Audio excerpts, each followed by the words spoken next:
ये जरा वीडियो देखिए। इमरान खान हूँ। नाज़रीन, DGISPR की प्रेस कॉन्फ्रेंस के बाद जो सबसे इम्पोर्टेंट जवाब आना था वो सुहेल अफरीदी का था। इमरान खान साहब का भी अडयाला जेल से एक जवाब मौजूद है, वो भी मैं आपके सामने रखता हूँ। लेकिन सुहेल अफरीदी ने क्या कहा? उन्होंने कहा कि इमरान खान साहब पाकिस्तान के मकबूल और अवामी एतमाद रखने वाले कबूल तरीन लीडर हैं और पाकिस्तान तहरीक इंसाफ इस वक्त मुल्क की सबसे बड़ी सियासी जमात की हैसियत रखती है। ऐसे में DGISPR की जानिब से पाकिस्तान के एक मकबूल सियासी कायद और साबिक वज़ीर-ए-आज़म के बारे में सियासी नौइयत के और हक़ाइक़ के बरअक्स बयानात न सिर्फ एक रियासती इदारे के वक़ार के मुनाफी हैं बल्कि जमहूरी इक़दार और आइनी रूह के साथ भी संजीदा मज़ाक के मुतरादिफ हैं। उन्होंने कहा, यह बात वाज़ेह रहनी चाहिए कि किसी भी मुमकिना मिलिट्री ऑपरेशन की मुखालफत सिर्फ तहरीक इंसाफ तक महदूद नहीं है बल्कि खैबर पख्तूनख्वा की तमाम सियासी और मजहबी जमातों और हर मकतबा फ़िक्र से ताल्लुक़ रखने वाले अफराद इस मौक़िफ़ पर मुत्तफ़िक़ हैं कि मिलिट्री ऑपरेशन किसी भी मसले का देर पा हल नहीं होता। मसला सिर्फ ये नहीं है कि रियासत दहशतगर्दी के ख़िलाफ़ संजीदा नहीं है, मसला ये भी है कि फ़ैसले ज़मीनी हक़ाइक़, मुंतखब नुमाइंदों, मकामी आबादी और सूबाई हुकूमत को एतमाद में लिए बगैर किए जा रहे हैं। ज़मीनी हक़ाइक़ ये हैं कि आज भी खैबर पख्तूनख्वा के मुतअद्दिद अज़ला में अवाम अदम तहफ़्फ़ुज़, मुआशी जमूद, नकल मकानी के खदशात और रियासती पॉलिसियों पर अदम एतमाद का शिकार है। कारोबार, तालीम और मामूलात ज़िंदगी बार बार मुतासिर हो रहे हैं जबकि मकामी आबादी को फ़ैसला साजी में शामिल नहीं किया जाता। ये एक नाकाबिले तरदीद हकीकत है कि खैबर पख्तूनख्वा में अब तक 22 बड़े मिलिट्री ऑपरेशन और तकरीबन 14,000 इंटेलिजेंस बेस्ड ऑपरेशन किए जा चुके हैं। इसके बावजूद दहशतगर्दी का मुकम्मल खात्मा नहीं हो सका। इस सूरत हाल से ये सवाल जन्म लेता है कि कहीं ना कहीं पॉलिसी साजी और अमल दरामद में संजीदा खामियां मौजूद हैं। ऐसे में बंद कमरों में बैठकर गैर मुअस्सर पॉलिसियों पर असरार करने की बजाय एक वाज़ेह पॉलिसी शिफ्ट नागुज़ीर हो चुकी है, क्योंकि इन नाकाम हिकमत अमलियों पर कौम के वसाइल बेतहाशा खर्च हो रहे हैं और आवाम की जानो माल का तहफ़्फ़ुज़ मुसलसल ख़तरे में। इस तनाजुर में यह बुनियादी सवाल अपनी जगह कायम है कि आखिर इस बार ऐसी कौन सी ठोस ज़मानत मौजूद है कि एक और मिलिट्री ऑपरेशन वाकई पायदार अमन की बुनियाद रख देगा। अगर माजी की हिकमत अमली भारी जानी नुकसानात और बेपनाह वसाइल के इस्तेमाल के बावजूद मतलूबा नताइज ना दे सके तो अवाम और उनके मुंतखब नुमाइंदों को यह एतमाद कैसे दिलाया जा रहा है कि वही तरीक़ाकार इस बार मुख्तलिफ नताइज पैदा करेगा। यानी पहले हमने ऑपरेशन किए, वो कामयाब नहीं हुए, 22 दफ़ा किए, 22 दफ़ा नाकामी हुई, तो इस दफ़ा कामयाब हो जाएंगे, इसकी गारंटी क्या है? पहले इस पर तो बैठ के बात कर लें। आप हर दफ़ा ऑपरेशन करते हैं और ये कहते हैं कि इस दफ़ा हम दहशतगर्दी को जड़ से उखाड़ फेंकेंगे। पिछले 25 साल से ऑपरेशन पे ऑपरेशन चल रहा है पाकिस्तान में और 14,000 ऑपरेशन हो गए हैं, 22 बड़े ऑपरेशन हो गए हैं और अभी भी अमन नहीं आया। जब अभी तक अमन नहीं आया तो बैठो, बात करो, कोई और तरीका देख लेते हैं, ये वो कह रहे हैं। पॉलिसी साजी में शफाफियत, वाज़ेह अहदाफ और काबिल पैमाइश नताइज के बगैर किसी भी नए इकदाम से अमन के बजाय मज़ीद गैर यकीनी सूरत हाल जन्म लेने का खदशा है। वो सुबह जिसने दहशतगर्दी के खिलाफ जंग में तकरीबन 80,000 कीमती जानों की कुर्बानी दी, इसके अवाम और इनके जमहूरी मैंडेट को दहशतगर्दी से जोड़ना नहायत अफसोसनाक और तकलीफ दे अमल है। एक रियासती इदारे के नुमाइंदे का इस तरह की मनफी सोच न सिर्फ कौमी यकजहती को नुकसान पहुँचाती है बल्कि मेरे अजीम मुल्क पाकिस्तान के इस्तेहकाम के लिए भी नुकसानदेह साबित हो सकती है। ये भी एक तल्ख हकीकत है कि बारहा खबरदार करने के बावजूद खैबर पख्तूनख्वा में दहशतगर्दी को दोबारा दाखिल होने दिया गया और खुद साख्ता बयानियों के जरिए इसके फैलाव में इजाफा हुआ। 2 दहाइयों पर मुहित मुसलसल कुर्बानियों के बावजूद एक सूबे के अवाम को बेमकसद और गैर संजीदा प्रेस कॉन्फ्रेंसों के जरिए मुर्द इल्ज़ाम ठहराना हमारे शोहदा और इनके लवाहिकीन की कुर्बानियों की सरीह तौहीन है, जो किसी सूरत काबिल कबूल नहीं है। पाकिस्तान तहरीक इंसाफ ने भी इस जंग में भारी कीमत अदा की है। पार्टी के ओहदेदारान, मुंतखब नुमाइंदगान और वज़रा दहशतगर्दी का निशाना बने हैं। किसी को गोलियों से शहीद किया गया और किसी ने धमाकों में जामे शहादत नोश किया। ऐसे में एक रियासती इदारे के डायरेक्टर जनरल की जानिब से गैर जिम्मेदाराना और गैर मुदल्लिल इल्ज़ामात न सिर्फ पाकिस्तान तहरीक इंसाफ की सबसे मकबूल सियासी जमात के खिलाफ एक नफ़रत को हवा देते हैं बल्कि ये तासुर भी जन्म देते हैं कि गोया किसी सियासी कुव्वत को दहशतगर्दों के रहमो करम पर छोड़ने की ख्वाहिश पॉलिसी का हिस्सा बन चुकी है, जो एक ख़तरनाक और अफसोसनाक सोच की अक्कासी है। दहशतगर्दी और बदअमनी के मसले का देर पा हल निकालना है तो प्रेस कॉन्फ्रेंसेज और यकतरफा फैसलों की बजाय खैबर पख्तूनख्वा असम्बली में तमाम सियासी और मजहबी जमातों और हर मकतबा फ़िक्र से ताल्लुक़ रखने वाले अफराद पर मुश्तमिल कौमी जरगे के मुत्तफ़िक़ा एलामिये पर अमल होने दिया जाए। ये भी लाजमी है कि मुस्तकबिल में फ़ैसले बंद कमरों और फ़र्द वाहिद की ख्वाहिशात की बजाय तमाम स्टेक होल्डर्स और अवाम के मुंतखब नुमाइंदों की बनाई गई पॉलिसीज़ के तहत किए जाए। देखिए वो क्या रहे हैं, बात वही है साथी कि जनाब आपने इतनी दफ़ा ऑपरेशन करके देख लिया। देखिए इसको ज़रा थोड़ा सा और सिंप्लीफाई कर देते हैं। बारीक नुकता है, ज़रा आप समझिएगा। सिक्योरिटी की ज़रूरत हमेशा लड़ाई के माहौल में रहती है, और जो सिक्योरिटी की ड्यूटी करने वाले लोग होते हैं या इदारे होते हैं, उनकी कोशिश होती है कि लड़ाई लगी रहे। जितनी देर लड़ाई लगी रहेगी उनकी रेलिवेंस बरकरार रहेगी, क्योंकि वो लड़ाई करने के लिए हायर किए जाते हैं। तो हुआ ये है कि इतने लंबे अरसे से ये लड़ाई चल रही है, बार बार लोगों को उनके इलाकों से निकाला जाता है, उनकी चीज़ें तबाह कर दी जाती हैं, लोगों के साथ धोखा होता है। तो सिक्योरिटी फोर्सेस के नौजवानों ने भी बेचारों ने कुर्बानियाँ दी, लेकिन ज़्यादा कुर्बानियाँ पाकिस्तान के आम आवाम ने दी हैं। अब लड़ाई को दोबारा से शुरू करने के लिए दहशतगर्दों को वापस भी लाया गया, और वो बाई डिज़ाइन वापस लाया गया। मुराद सईद और इमरान खान चिल्ला रहे थे, मैं उस पर वीलॉग कर रहा था। मुझे उस वक्त डंडा दिया हुआ था SPR ने और ISI ने कि ये तुम प्रोग्राम क्यों करते हो, दहशतगर्दों को वापस लाने के हवाले से बात क्यों करते हो तुम, और हमने क्या करना है। तो हम इसके ऊपर प्रोग्राम उस वक्त भी कर रहे थे। मैं पाकिस्तान में था, मैं गिरफ्तार भी हुआ उन दिनों में। तो मामला ये है कि दहशतगर्दों को आप लेकर आए, अब जब लेकर आए तो उनको आप संभाला, आपसे फिर आप उनके ऊपर ऑपरेशन करना चाहते हैं। लेकिन अब मकामी लोग ये समझते हैं, जो कबायली लोग हैं वो क्या समझते हैं, वो ये समझते हैं कि दहशतगर्दों के कुछ ग्रोहों से मिलिट्री एस्टेब्लिशमेंट की लड़ाई है और कुछ के साथ इनकी दोस्ती है। और वो ये समझते हैं कि दहशतगर्दी ख़त्म नहीं होगी किसी भी ऑपरेशन के नतीजे में। ये दहशतगर्दी के खिलाफ लड़ाई नहीं है, बल्कि वसाइल पे कब्जे की लड़ाई है।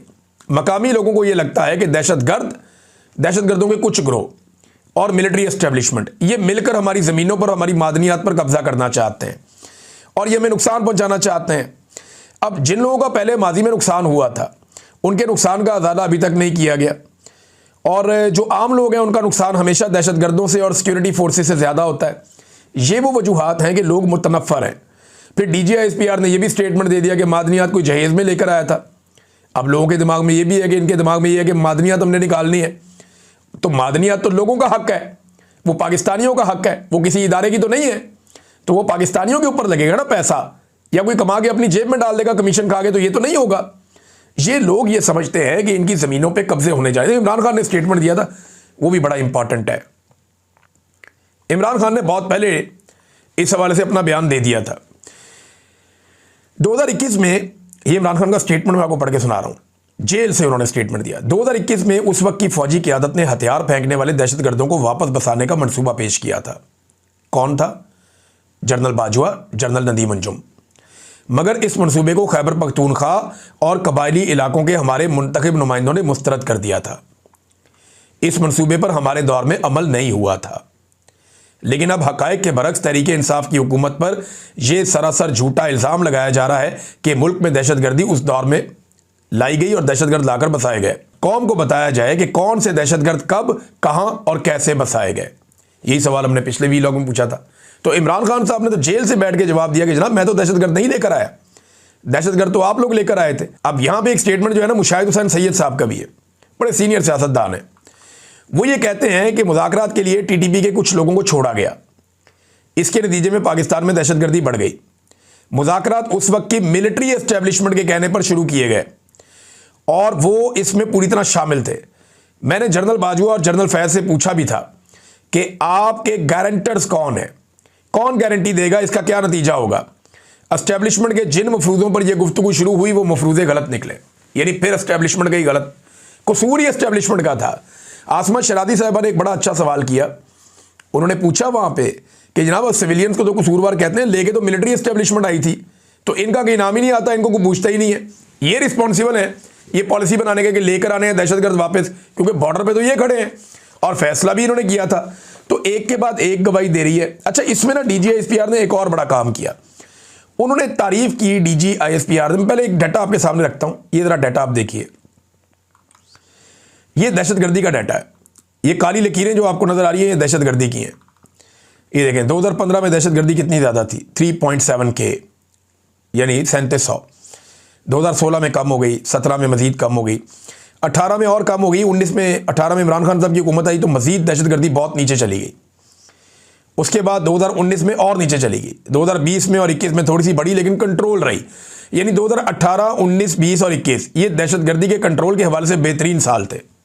2022 में रिजीम चेंज ऑपरेशन किया गया और दहशतगर्दों को वापस लाया गया। अगस्त में, सितंबर में, इन दिनों में दहशतगर्दों को वापस पाकिस्तान पहुंचाया गया, जिस पे मुराद सईद ने और पीटीआई ने बहुत शोर मचाया था। तो 2022 में दहशतगर्दी बढ़ना शुरू हो गई, अब दहशतगर्द वापस आ रहे हैं। 2023 में और बढ़ गई, 2024 में और बढ़ गई और 2025 में दहशतगर्दी के सारे रिकॉर्ड टूट गए पिछले 10-12 साल के। तो ये दहशतगर्दी लेकर कौन आया? इमरान खान के दौर में तो दहशतगर्दी कंट्रोल हो रही थी। इमरान खान के दौर में तो दहशतगर्दी ज्यादा नहीं हो रही थी बल्कि कम हो रही थी। अच्छा, डीजीआईएसपीआर ने ना एएनपी की बड़ी तारीफें की, नवाज शरीफ की भी तारीफें की कि ये बहुत अच्छे लोग हैं। जरा पहले ये तारीफें आप डीजी की सुने, उसके बाद मैं बताता हूं कि एएनपी ने इनको जवाब कैसे दिया। एएनपी और बाकी बहुत से पॉलिटिशियंस और पॉलिटिकल पार्टी गयूर पॉलिटिकल पार्टी मुहब्बे वतन, इस अपनी धरती से प्यार करने वाले, वो दहशतगर्दी के खिलाफ खड़े हुए या नहीं खड़े हुए? ये जनाब डीजीआईएसपीआर ने कह दिया कि ये दहशतगर्दी के खिलाफ खड़े हुए। अब जरा जो दहशतगर्दी के खिलाफ खड़े हुए एएनपी वाले, जरा उनका भी आप स्टेटमेंट सुन लें कि वो क्या कहते हैं। ये मियां इफ्तिखार साहब जो प्रेसिडेंट एएनपी के हैं, एएनपी का इन्होंने नाम लिया ना, सुने जरा। फौज अगर दहशतगर्दों को मारना चाहते तो बड़ा आसान है, लेकिन दोनों एक है। आप स्वाद के हैं, आपको मैं गवाह बना देता हूं कि ये दोनों आमने सामने बैठे होते थे, लोग मर जाते थे, ये तो एक दूसरे को कुछ भी नहीं कहते थे। तो ये रिकॉर्ड का हिस्सा नहीं है, ये भी रिकॉर्ड का हिस्सा है। करो ना टारगेटेड ऑपरेशन, नहीं करते, इसलिए उसमें दहशतगर्द मरते हैं। और अगर दहशतगर्द को नहीं मारा जाता तो फिर पता चलता है ये तो निकल जाओ, हम ऑपरेशन करें। ये ऑपरेशन नहीं, ये जमीन खाली करवाना है, कब्जा लेना है, ऑपरेशन की बात नहीं है। इसलिए कौम नहीं चाह रही। दहशतगर्द को ये डिमार्केशन किसने दी कि इस इलाके में करो, इसमें मन न करो, यहां पे जियो, वहां पे न जियो, आपको यहां पे सपोर्ट मिलेगी, यहां पे नहीं मिलेगी। ये अमन पंजाब में है, यहां पे क्यों नहीं? ये जनाब एएनपी की बहुत तारीफें की डीजीआईएसपीआर साहब ने। तो एएनपी का मौक़िफ़ मैंने आपके सामने रखा। अभी आपके सामने ना एमएल वली खान का मौक़िफ़ भी रखते हैं।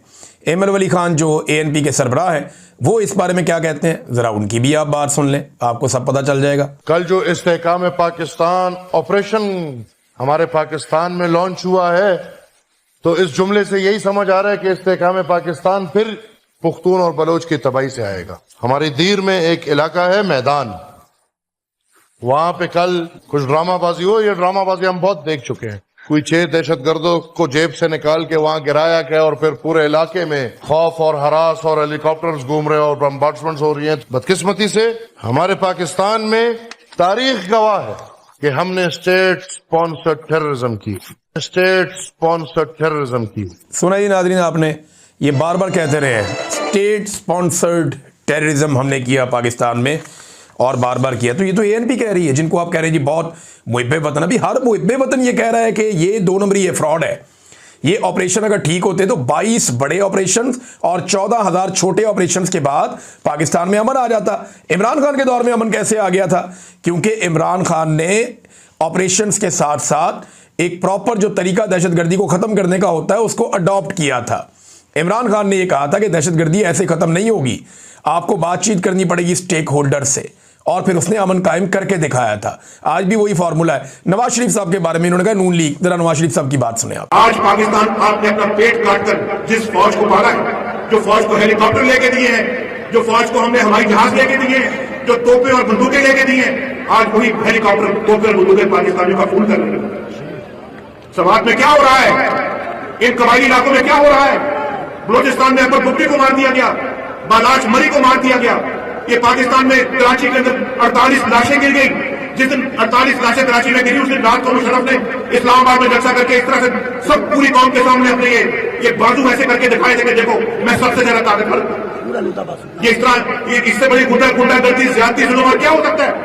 और ये कौम देखती रहे, मैं तो नहीं देख सकता। जी नादरीन, ये आपने सुना, नवाज शरीफ कह रहे हैं कि इससे बड़ी गुंडागर्दी और क्या होगी। अकबर बुट्टी को भी मार दिया, बालाच मरी को भी मार दिया और कत्लो गारतगिरी का एक सिलसिला जारी है। हमने इनको बंदूकें, टैंक और बाकी चीज़ें लेकर दिए थे कौम की तहफ़्फ़ुज़ के लिए, और ये तो हमें मार रहे हैं, कबायली इलाकों में लोगों को मार रहे हैं।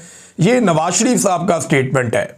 देखिए, हर दौर के अंदर मिलिट्री एस्टेब्लिशमेंट से लोगों को शिकवे और शिकायतें रहे हैं, और जायज़ शिकवे और शिकायतें रहे हैं। पाकिस्तान तहरीक इंसाफ ने भी इसके ऊपर रद्द-ए-अमल जारी किया। अच्छा, एक और चीज़ है, ये भी बड़ी इंटरेस्टिंग है, ये मैं आपके सामने रखता हूँ। इसमें यह कहा जा रहा था कि इमरान खान ने कहा था कि आर्मी चीफ कौम का बाप है, तो मैं अभी बताता हूं कि इमरान खान ने कभी भी ये नहीं कहा कि आर्मी चीफ कौम का बाप होता है। ये कभी नहीं कहा इमरान खान ने। हाँ, इमरान खान ने ये ज़रूर कहा था कि कौम का बाप कौन होता है। इमरान खान ने बताया था, अभी मैं आपको बताता हूँ कि कौम का बाप कौन होता है। ये स्टेटमेंट है, वज़ीर आज़म मुल्क के बाप की तरह होता है, मुल्क का बाप नहीं होता। इमरान खान ने कहा था कि वज़ीर आज़म मुल्क के बाप की तरह होता है, कौम बच्चों की तरह होती है। अगर बच्चे भूखे हैं तो क्या मैं एक बादशाह की तरह रहूँगा, अपने खर्चे कम नहीं करूँगा। इमरान खान ने बतौर वज़ीर आज़म 25 जून 2020 को कौमी असम्बली में यह खिताब किया था। वो तो कह रहा था कि वज़ीर आज़म बाप की तरह होता है। यहाँ पे DGI-SPR ने कहा नहीं जी, उन्होंने कहा था कि आर्मी चीफ बाप होता है। निकालो स्टेटमेंट दिखाओ DGI-SPR साहब। इस लेवल पे आपको ऐसी बददयानती और ऐसी गैर जिम्मेदारी का मुजाहरा नहीं करना चाहिए था। लेकिन अब वो कह रहे हैं जी कायदे आज़म हमारा बाप है, DGI-SPR कह रहे हैं। चलो, इमरान खान ने कम से कम इतना तो किया कि पाकिस्तान की मिलिट्री एस्टेब्लिशमेंट से या DGI-SPR से ये मनवा लिया कि कायदे आज़म उनका बाप है। लेकिन ये तो बड़ी नाफरमान औलाद है कि बाप का हुक्म ही नहीं मानती। बाप ने कहा था कि हलफ की खिलाफ वर्जी नहीं करना, ये हलफ की खिलाफ वर्जी कर रहे हैं। आज उस प्रेस कॉन्फ्रेंस में जाइए बता रहे हैं कि मेरा बाप कायदे आज़म है, और उसी प्रेस कॉन्फ्रेंस के अंदर अपने हलफ की खिलाफ वर्जी भी कर रहे हैं, उसी बाप की नाफरमानी कर रहे हैं। तो नाफरमान औलाद का क्या फ़ायदा। कायदे आज़म ने नहीं कहा था कि पॉलिसी आप नहीं बनाएंगे, आप पॉलिसियाँ बना रहे हैं। कायदे आज़म ने मना किया था कि आपका सियासत में और इंतज़ामी उमूर में कोई ताल्लुक नहीं है, आप इंतज़ामिया में भी मुदाखलत करते हैं, आप सियासत दिन रात कर रहे हैं। पूरी की पूरी आपकी प्रेस कॉन्फ्रेंस जो है वो सियासत के ऊपर मबनी थी, टका के आपने यहाँ पे सियासत की है। तो नाज़रीन, ये सारी चीज़ें अगर आप जमा माइनस करें ना, तो इसमें DGI-SPR ने तो बॉडी लैंग्वेज देखें ना आप। अब मुझे अच्छी तरह याद है कि ये हमारे प्रोग्राम में आते थे शाहिद लतीफ़ साहब, 2-4 और लोग, AVM शहजाद साहब भी थे, कुछ और जनरल मुस्तफ़ा साहब थे। ये जो रिटायर फौजी थे ना, ये आकर जब बैठते थे ना कुर्सी के ऊपर, तो ये ऐसे स्ट्रेट बैठते थे, यूं। यानी मुझे 1-2 दफ़ा पूछा लोगों ने कि ये खड़े होते हैं क्या। मैंने कहा नहीं, बैठे हुए होते हैं। उन्होंने कहा यार ये लोग बड़े स्ट्रेट बैठते हैं, बिल्कुल एक डेकोरम के साथ। मिलिट्री ऑफिसर है ना रिटायर, तो उसकी एक बॉडी लैंग्वेज होती है, पूरी दुनिया में होती है, ये सिर्फ पाकिस्तान में नहीं होती। तो उसको इस बात का ख्याल रखना होता है कि वो जब बैठे तो उसका बॉडी पोस्चर एक मुजाहिद वाला, एक स्ट्रेट सोल्जर वाला बॉडी पोस्चर होना चाहिए, बिल्कुल सीधा ऐसे। तो वो आते थे आगे, अपना डिफेंस एनालिसिस करते थे और ऐसे सीधे होकर बैठते थे। लेकिन ये मैं देख रहा हूं कि बल्कि वो सियासत भी करते थे, लेकिन वो उनका बॉडी पोस्चर होता था। यहां जो DGI-SPR की बॉडी लैंग्वेज है वो लमके हुए होते हैं उसके ऊपर, डाइस के ऊपर। यानी ये ऐसे यूं हो के, कभी यूं हो के, कभी उसके साथ यूं लटक के, कभी कंधे लटका के। भाई ये कोई फौजी का जेस्टर तो नहीं है ना। भाई ना आप वहाँ प्रोफेशनल बात कर रहे हैं, ना आपकी बॉडी लैंग्वेज प्रोफेशनल है। आपका यूनिफॉर्म उतार देना तो बाकी जो बचता है वो एक ऐसा आदमी बचता है जो इमरान खान के बुग़्ज़ में मुब्तला है और पीपल्स पार्टी और PMLN का मुश्तरका कारकुन है, बस। अगर DGI-SPR साहब के पास यूनिफॉर्म ना हो और वो यही प्रेस कॉन्फ्रेंस कर रहे हो तो बिल्कुल ऐसा दिखाई देगा जैसे ओन चौधरी प्रेस कॉन्फ्रेंस कर रहा है। इससे ज़्यादा कोई फर्क नहीं है, बिल्कुल एग्जैक्टली यही वाला लेवल लगता है। जैसे ओन चौधरी बल्कि ज़्यादा बेहतर कर लेते हैं, ओन चौधरी के लेवल पे आगे ऐसे लटक लटक के, लमक लमक। बॉडी लैंग्वेज यार फौजियों वाली नहीं है भाई। कम से कम आप अपनी बॉडी लैंग्वेज सीधी रखें, आप अल्फाज का चुनाव बेहतर रखें, आप सियासत पे बात ना करें, आप दिफा के ऊपर बात करें। पूरी दुनिया के अंदर लोग देखते हैं, सुनते हैं। आप दुनिया को क्या पैगाम दे रहे हैं कि पाकिस्तान की फौज की इस किस्म की नुमाइंदगी हो रही। और दहशतगर्दी के डाटा के हवाले से मैं एक चीज़ आपको और बताता हूँ। ये जो आलमी डाटा है ना दहशतगर्दी का, इस हवाले से भी मेरे पास एक खबर मौजूद है, मैं आपके सामने भी रख देता हूँ। ये जनाब जिस तरीके इंसाफ के हवाले से इबाहम पैदा करने की कोशिश की जा रही है आलमी सतह पे, जो पाकिस्तान में दहशतगर्दी का जो इंडेक्स है, इंटरनेशनल इंडेक्स है, उसमें पाकिस्तान पहले 5वें नंबर पे था। इमरान खान के दौर में 4 नंबर बेहतरी के साथ पाकिस्तान 9वें नंबर पे चला गया दहशतगर्दी का शिकार ममालिक की लिस्ट में। और अब जो है वो दोबारा से पाकिस्तान दूसरे नंबर पे आ गया। 5वें से इमरान खान 9वें पे लेकर गया था, ये 9वें से दूसरे पे लेके आ गया। इस तरह इन्होंने पाकिस्तान में दहशतगर्दी को प्रमोट किया और दहशतगर्दी को बढ़ाया है। अच्छा, एक और चीज़ जो DGI-SPR ने कहा ना कि ANP को गैर मकबूल किया गया, दहशतगर्दों ने उनको मारा, उन्होंने अपने सीने हाजिर कर दिए। यही बात तो इमरान खान ने की थी और यही बात तो शानदाना गुलजार ने की थी कि दहशतगर्दों को इसलिए लाया गया ताकि पाकिस्तान तहरीके इंसाफ को नुकसान पहुंचाकर पॉलिटिकली उसको मुकम्मल तौर पर डैमेज कर दिया जाए, उसकी हुकूमत को भी। लेकिन तहरीके इंसाफ ने खड़े होने का फैसला किया। और आज एक भी जमात नहीं है, यानी जो खैबर पख्तूनख्वा की जितनी बड़ी जमातें हैं, फजल रहमान साहब हो, जमात इस्लामी हो, पश्तून तहफ़्फ़ुज़ मूवमेंट हो, या ये ANP हो, या जो माजी में बहुत हमायती रहे ऑपरेशन के PTI हो, ये सारे के सारे ऑपरेशन के खिलाफ हो गए। इनमें से कोई भी आज ये बात नहीं मानता कि ऑपरेशन होना चाहिए। और देखिए, माजी के किस्से निकाल निकाल के लोग दिखा रहे हैं कि जहाँ पे जनरल सफदर जो है वो नेक मोहम्मद जो कमांडर था, उसको 2004 के अंदर 3 के अंदर उसको वो गले में हाथ डाल रहे थे, निकाल के लोग सुना रहे हैं। लोग निकालकर साबिक जो DG ISPR थे उनके स्टेटमेंट निकालकर सुना रहे हैं, ज़ियाउल हक के स्टेटमेंट निकालकर सुना रहे हैं, परवेज़ मुशर्रफ के स्टेटमेंट निकालकर सुना रहे हैं कि किस तरीके से ये दहशत गर्दों को लेकर आया, उन्हें ट्रेंड किया, उन्हें माई बाप बनाया, उनको तैयार किया, और जब दिल किया उनसे लड़ पड़े, जब दिल किया उनको दोस्त बना लिया। तो ये तो कारोबार की जंग लगती है। दूसरी जानिब इन्होंने एक और बात की थी कि पाकिस्तान तहरीक इंसाफ के बंदे नहीं मरे। ये इंतहाई मायूब बात है, बड़ी कमज़ोर बात की। DG ISPR को इस तरह का शिकवा तालिबान से नहीं करना चाहिए था कि आप PTI को क्यों नहीं मारते।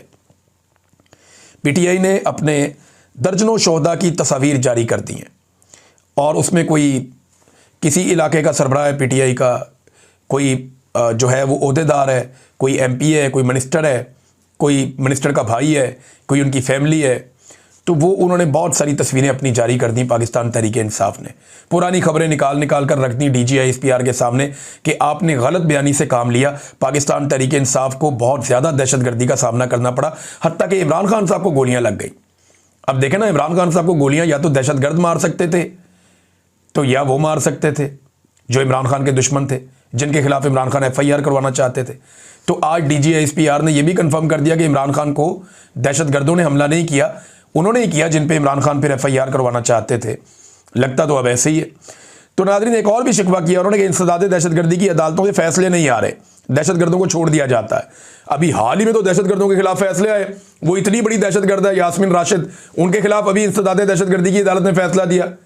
अभी इतनी बड़ी दहशतगर्द आलिया हमजा, उससे भी बड़ी दहशतगर्द सनम जावेद, उससे बड़ी दहशतगर्द फलक जावेद, इतनी सारी, और सबसे बड़ा दहशतगर्द मियां महमूद रशीद, एक और बड़ा दहशतगर्द जो है वो एजाज चौधरी, उमर चीमा, दहशतगर्दों का सरगना। भाई इतने सारे दहशतगर्दों को तो दहशतगर्दी की अदालतें सजा दे रही हैं, और जब आप अदालतों से ऐसे काम लेंगे ना तो वो अपना असली काम नहीं कर सकेंगे। आपने इमरान खान के बुग़्ज़ में और नफरत में पाकिस्तान का बेड़ा ही गर्क कर दिया है। दहशतगर्दी की डेफिनेशन ही तबाह बर्बाद करके रख दी है, इकॉनमी तबाह कर दी, अमन व अमान तबाह कर दिया, मुल्क की अखलाकियात तबाह कर दी, इंसानी हुकूक तबाह कर दिए, आइन का बेड़ा गर्क करके रख दिया, मीडिया को उजाड़ के रख दिया, पाकिस्तान की अदलिया को फंदे डाल दिए। कोई चीज़ पार्लियामान समेत आज पाकिस्तान में बाकी नहीं है। वो पार्लियामेंट के अंदर बात करने वाले बंदों की क्लिप चला दी DG ISPR ने। एक 22वें ग्रेड के ऑफिसर की क्या जरूरत है कि वो पार्लियामेंट जिसको इस्तिस्ना हासिल है, उस पार्लियामेंट के फ्लोर के ऊपर खड़े होकर आप कोई भी बात कर सकते हैं, आपकी पकड़ नहीं होगी। उस पार्लियामेंट के अंदर बात की हुई के ऊपर भी एतराज कर दिया। अंदाजा करें आप, आईन की खुली खिलाफ वर्जी, ये आवे का आवे बिगड़ा हुआ है। अब तक के लिए इतने, अपना ख्याल रखिएगा, अपने चैनल का भी